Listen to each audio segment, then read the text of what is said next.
When you're comparing yourself to other people, it doesn't even matter if you know this person personally or not. You don't have the full picture. You see what they're choosing to show you. The data that you're comparing yourself against is fake. There's always someone else to compare yourself to. There's always someone else who looks like they're doing better than you. You only feel envious when someone has something that you want and don't have. You're listening to the Bold Women in Business podcast, the show for women who are building something that actually matters and who are ready to stop hiding behind the polished and perfect and start showing up as their bold, magnetic, human AF selves. I'm Rachel Honeyman, your guide to finding your true magic and putting it front and center in your brand. I'm so glad you're here. Let's dive in.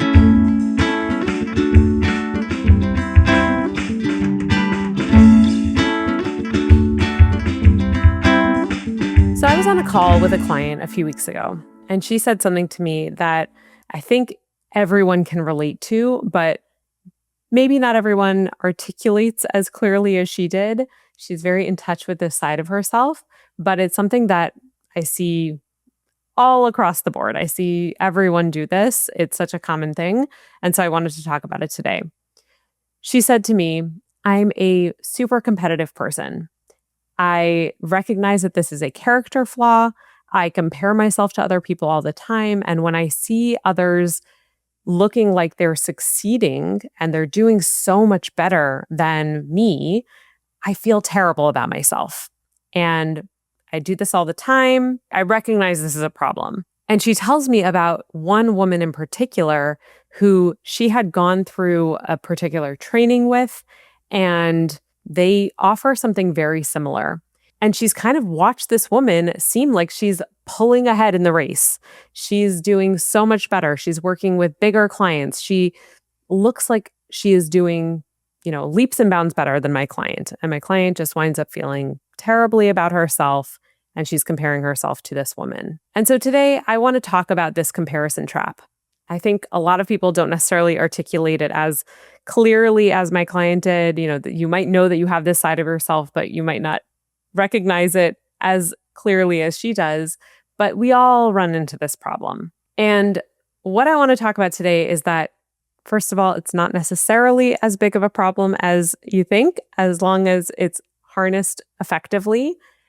But when we let it kind of run the show, it is this daily corrosive thing that can really damage us as humans and our businesses. Because when you decide that someone else is winning and you're losing, what often winds up happening is you start kind of rebuilding your business around what you think is working for this person, right? You see that they're doing XYZ in their marketing, or they have some specific offers that they have designed and they're putting out there. And these seem to be going really, really well for them.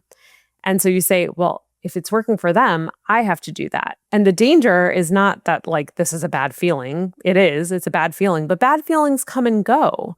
The danger is that you keep doing more and more and more of this. You compare yourself to others in your industry, and you're looking at what works for this one and what works for this one and what seems to work for this one.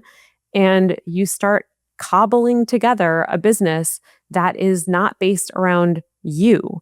And you cobble together your marketing in a way that is not based around you.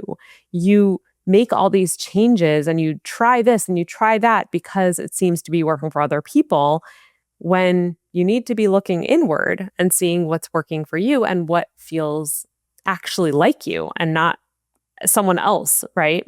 You start, chasing someone else's metrics and writing in someone else's voice and measuring your year against someone else's yardstick. And one day you look up and you've built something that is not yours at all. It's like the equivalent of going on Zillow and finding that $1 million home, and you decide you're going to build it from scratch with zero DIY skills. And you've renovated your business to look like some house you saw on the internet, but you've cobbled it together based on all these different things that you saw without actually seeing inside, right? You never saw inside the house. You just saw it on Zillow. So today I want to go deep on this topic because I think that this is a trap most of us fall into at some point or another. Most entrepreneurs fall into this. even if you're not an entrepreneur, you probably have fallen into this trap before. We compare ourselves to other people. But lines like comparison is the thief of joy is something that belongs on a fridge magnet, right? It's not going beneath the surface. I want to really get under the hood and understand why this is happening, what to do about it, and how you can actually harness it for good. So go grab a cup of coffee, put this on in the background while you're folding laundry or washing dishes, whatever your preferred method of listening to podcasts is or watching this. And let's dive in. Quick pause. I want to tell you about a tool I use in my business every single day that I could not live without, NeedleCal. It's a calendar booking tool that lets anyone who wants to book a call with me, whether that's a potential client, an existing client, or anyone in between, to just click a link, pick a time, and boom, we're done. None of that back and forth email nonsense we all hate. I switched to NeedleCal from Calendly because, frankly, the pricing was getting ridiculous. And NeedleCal is not even in the same ballpark as any of their competitors. But they're not cutting corners. They offer the same features as everyone else, but they intentionally keep their prices low because they believe in making their products accessible to small business owners like you and me. And as someone who talks a lot about building a sustainable business, that mission means a lot to me. With NeedleCal, you can customize everything. You can brand your calendars, the settings are super flexible, and you can have as many calendars as you like. And I should know because I've got about 1 million of them. If you are paying through the nose for Calendly or another calendar booking tool, seriously go check out NeedleCal. The link is in the show notes and you can thank me later. Okay, let's get back to the episode. So the first lesson here is that this woman that my client is comparing herself to doesn't exist. And when I said this to her on the call, she laughed at me because she was like, what do you mean she doesn't exist? I went through this training with her. I know her personally. I'm basing this around what she's telling me in her emails. When we have emails back and forth, she's telling me what's going on with her. And yes, of course, she is a real living, breathing person. But the version of her that lives rent-free in my client's head, that is taking up so much of her time and energy, is not real. It's fictional. It's based on the little snippets of information that this woman chooses to share on social media or even in email exchanges with my client. My client is not getting the full picture. And when you're comparing yourself to other people, you are not getting the full picture either. It doesn't even matter if you know this person personally or not. You don't have the full picture. You see what they're choosing to show you. So you might see a few posts about a launch and think like she is killing it. She's doing so great. Or her website is beautiful and demonstrates her as the most qualified authority on this topic. Or whatever it might be, right? She's posting about the clients that she's working with. She posts testimonials, whatever it is that you're honing in on and saying that woman or that person is successful and I am not. It's not based on reality. It's based on a fictional snippet that you're seeing. You're not seeing the full picture. So let me talk about what is actually happening. Like why does this happen? Our brains are comparison machines. They were not designed to make us happy. Like that's not what the brain is designed to do. The brain is designed to keep us alive and keep us surviving. And this goes back to evolutionary biology. If you think about your ancestors living in these tiny bands, right? These tiny tribes of maybe 50 people or 100 people, maximum 150 people, right? You're not talking about these bands of thousands of people. That came much later. But kind of in this early stages of brain development, right? Our brains becoming what they are today, we lived in these tiny little bands. And it was essential for us to compare ourselves and to know where we landed in the ranking and to know, am I going to survive more than that person is going to survive, right? It's survival of the fittest. And am I as capable as that person? And you had to know if you were in good standing or if you were going to get left behind. And so that comparison is what kept our ancestors fed and safe. Sometimes it didn't, right? But The ones who survived, clearly you're here today. So the ones who survived, it kept them fed and safe. So that instinct is really, really, really old. And it's ingrained in us and it's deep. And it's not something that you're going to just wave a magic wand and get past. We all compare ourselves to other people. It's normal. It's natural. And it's really important to understand that it exists and why. The problem is that that machine was built for these small tribes of people living amongst each other.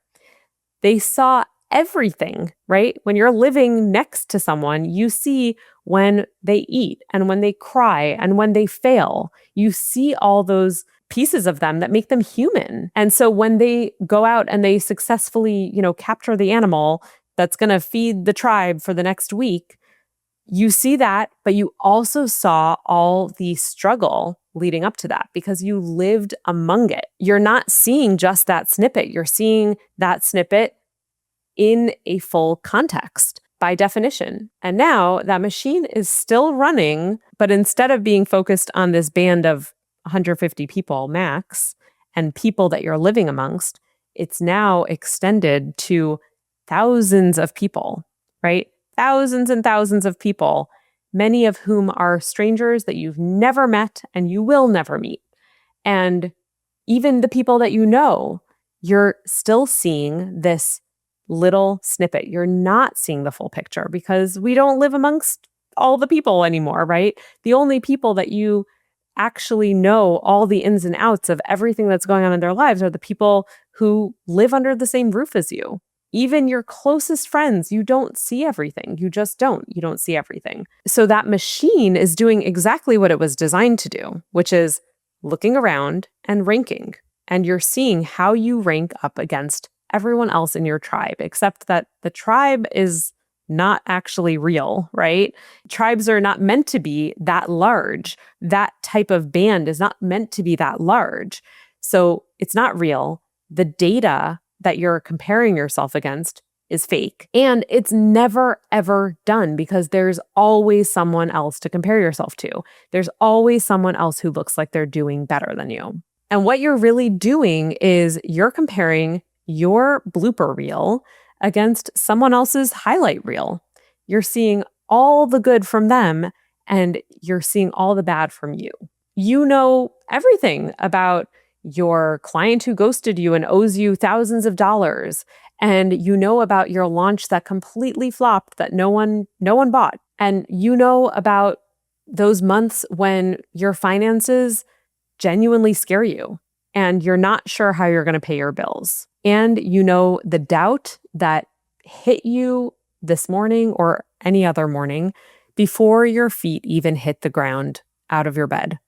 You woke up with it because you just feel that doubt so deeply. This other person, on the other hand, you only see her wins. You see what she chose to post. You see her highlights. You see the testimonial that she screenshotted. You see the numbers that she felt were impressive enough to share. And so you're taking the single most unflattering picture of yourself and you're comparing it against this beautiful, glammed out version of this other person. And then you're shocked when you come up short. But that's not a fair fight, right? Like that's not a fair fight at all. And more than not being fair, it's not real. It's based on faulty information. You wrote this person a backstory based on whatever assumptions you're making. And then you're racing against that backstory when you don't have any confirmation that that's real. It's a race that exists inside your own head. Your brain was built with this ranking instinct, but you have some control here, right? It's not just something that we have to accept. You have some control over recognizing when this pattern is happening. And that's the main reason that I'm not going to just tell you, like, stop comparing yourself to other people. We all do it because it is a hardwired instinct, and you're not going to just get rid of that on a whim. It's not going to happen. I promise you that. What we can do is we can take that fake data and we can replace it with real data. And I'm going to get to that in just a minute. The second lesson here is that the competitive streak is not actually a problem. Now, not everyone who compares themselves to other people has this innate competitive streak. It's just a more extreme version of that. So if you're listening to this and you're saying like, I'm not such a competitive person, that's okay. Like this will still be applicable, but for sure for the people listening who are competitive, there's a lot here to pay attention to. So when my client said to me, I have this very competitive streak and I know that it's a character flaw. She used those words, character flaw. I stopped her and I said, it's not a character flaw. This is just something that needs to be harnessed effectively. Competitiveness is just an engine, and it can be used in different ways. It can be used in ways that are helpful to us, and it can be used in ways that are harmful to us. And I think it's really important to acknowledge that women in particular tend to apologize for this trait. They tend to see it as a character flaw rather than just a trait of theirs, because most of us are raised, whether explicitly or just through osmosis, with this belief that being competitive, being driven, being ambitious is kind of unseemly in women. We see wanting to win as this ugly character flaw. We see competitiveness as an unlikable trait. And oh boy, there's nothing worse for women than being unlikable, right? So we learn to kind of tamp it down or hide it or pretend it doesn't exist. And this is just a trait that in men is seen as leadership, but in women is often seen as this very negative character flaw. So I told my client that competitiveness is actually such a strong engine that she has, and it can be harnessed in so many powerful ways. Because the thing about a competitive drive is that it's really just pure energy. It's neutral. It's not positive or negative. It just needs to be pointed in the right direction to be positive or in the wrong direction to be negative. And so when that competitive drive is being pointed towards this kind of phantom fictional person that doesn't really exist, because the person that she's built up, as we said in lesson 1, is not real, right? It's not a real person. It's this little snippets that you're getting of this person. And so when you're pointing that engine towards this fictional person, it's actually never going to reach a finish line. It never ends because it's not real. And there's always going to be someone else who's doing better, or at least seems like they're doing better. And when competitiveness kind of has nowhere to go because that finish line is never coming, like you're never going to get there, it just burns, and it burns within you, and it eats away at you. It eats away at your sleep and your confidence and your joy in your own work. And at the end of it, you have nothing to show for it but exhaustion and a whole lot of smoke. Now, when you point that same energy, that same engine at your own work, your own things that you're building, the thing that you care so deeply about, it's actually going to propel you forward because there is somewhere to go. Competitive energy wants to go somewhere. It wants to pull you forward toward something.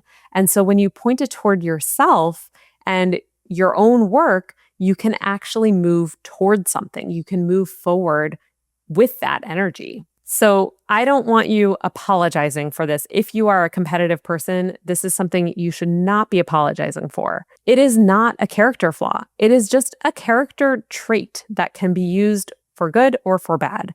And I want you to use it for good, obviously, but don't beat yourself up when you're using it for bad either. Just understand and recognize it. Recognize what's happening and allow yourself to start orienting in the right direction. And that brings me to lesson number 3, which is that sting of envy that comes up when you look at someone else and you compare yourself and you feel this like awful feeling in the pit of your stomach. That is data. It's data to learn from, and it can be really, really powerful. So on my call with my client, I asked her a question. I said, why this specific woman? Like, why is this woman the one that you are comparing yourself to so deeply? There are thousands of people in your industry doing ostensibly the same thing that you do. Obviously, everyone has their own unique way of doing things, but on paper, at least, there are thousands of people who do this. So why are you comparing yourself to this person in particular? And the reason I asked her that is because it's usually not random. Envy is this feeling that we've all been trained is a terrible, terrible feeling. If you're a religious person, it's probably been hammered into your head that to feel envious is like the worst feeling in the world. And if you're not religious, you probably also have that feeling as well. And I'm not saying that envy is a good feeling. Don't worry. I'm not going there. But I do think that it is a natural feeling. And I think that it is something that gives us information that's worth exploring. Because envy doesn't lie. You wouldn't feel envious about something that you didn't want, right? That wouldn't make any sense. If you hear about someone winning a hot dog eating competition, you're not going to feel envious of them because that's not the thing. Probably. I don't know. I shouldn't make assumptions about my listeners. Maybe you want to win a hot dog eating competition, but whatever it might be, right? Someone wins something that you have no desire to win, you're not going to feel envious of them. You only feel envious when someone has something that you want and don't have. And you don't have it for any number of reasons. One of them could be that you haven't allowed yourself to actually get there. There could be many other factors as well, but envy is this kind of compass needle that's pointing you towards something that you want. Now, you might say, like, that's obvious, Rachel. Like, why are you saying that? But there is something deeper here, okay? So let's just say there's someone in your industry that you often look at and you think that they're, doing so well, and you see that they have a mega successful launch of a program, and you feel that ping of envy, and you feel like, I want that so badly. Now, that is a compass needle pointing towards something that you want. And now the work is really looking at, well, first of all, that launch might not have been as successful as she made it sound like. Maybe, maybe not. But what is worth looking at is, what did it take for her to get there? And is all of that something that you want? I think about this often when it comes to, like, if you see someone who has perfect chiseled six-pack abs and like they're super lean and they just have that like perfect body, right? I have a lot of experience in the fitness world, so I happen to know people who fit that description. So I can tell you, when I see people like that, knowing what goes into making that happen, my first thought is, oh my God, that person must be miserable. Like, it's a miserable life to get to that point, right? To be able to get there and maintain it is miserable. It takes so much work. I'm not saying that every person with a perfect body is miserable. So don't quote me on that. What I'm saying, though, is that the work that goes into that is not something that I would want to do, right? I might want my body to look that way. I don't. But if I did, I would have to own up to the fact that I don't want the work that it would take to get there. That's not what I want. And so that's really, I think, what's important is to look at, if you see someone who has on the surface something that looks like what you want, go a level deeper and explore, what would it take to actually get there? And is that something that you truly want? And if it is, well, that is a really good signal to point yourself in that orientation and to allow yourself to kind of go in that direction. But if it's not, it's also really good information, because you can say, oh, like, I have that feeling of envy. I feel like I want what that person has, but in reality, it's not what I want. And so when you have that feeling, your main job is to approach it with curiosity and exploration and figuring out, what is that signal really telling me? What is that compass needle really pointing towards? Is that something that I want to actually work towards? And when you can shift from feeling ashamed about this feeling to recognizing it as an opportunity to get curious, it really shifts everything, because it shifts how you feel about the work that you're showing up for. And it shifts how you feel about what you're seeing out there. And it shifts how you feel about everything with your business and yourself. So a little recap on the 3 lessons that we just talked about with the comparison trap. Lesson 1 is that the person you are comparing yourself to is probably fictional. you probably don't have the full picture. And so you're comparing your blooper reel against their highlight reel, and it's just not a fair fight. Lesson 2 is that a competitive streak, if you have one, is not actually a flaw. It is something that can be harnessed. And if you point it towards yourself and your work rather than towards another person, it actually can help you get somewhere rather than continually just burning beneath you, burning inside of you, and never getting to a finish line. And number 3 is that sting of envy is itself a signal. It is data for you to draw from. So it gives you information about what you actually want versus what you think you want. And there's a big distinction there. When you put all those 3 together, comparison stops being this kind of shameful thing that you feel like you have to just tamp down. And instead it becomes something that is normal and natural that we all experience, but we can really harness that and we can shift it to be something useful and something that helps us move toward something rather than just keeping ourselves up at night, driving ourselves crazy, comparing ourselves to people without knowing the full picture. So I have a quick exercise for you that I want you to try. The first part of this exercise is I want you to actually name a person that you compare yourself to. So many of us just try to ignore this, and we might feel those things when we look at other people and we are going through that comparison in our heads, but we don't want to admit it. Just naming the person, and you might have multiple people, but let's just name one person to start with. Once you name her, you can actually work with this. You can actually do something with this feeling rather than letting it simmer. Now what I want you to do is I want you to draw a line down a page. Just grab a piece of paper, draw a line down a page. And on the left side, I want you to write down all the things that you know for a fact about this person. The factual things that you absolutely know. And on the right side, I want you to write the things that you assume about this person, about her finances, about her launches, about her clients, about her business as a whole, about whatever it might be.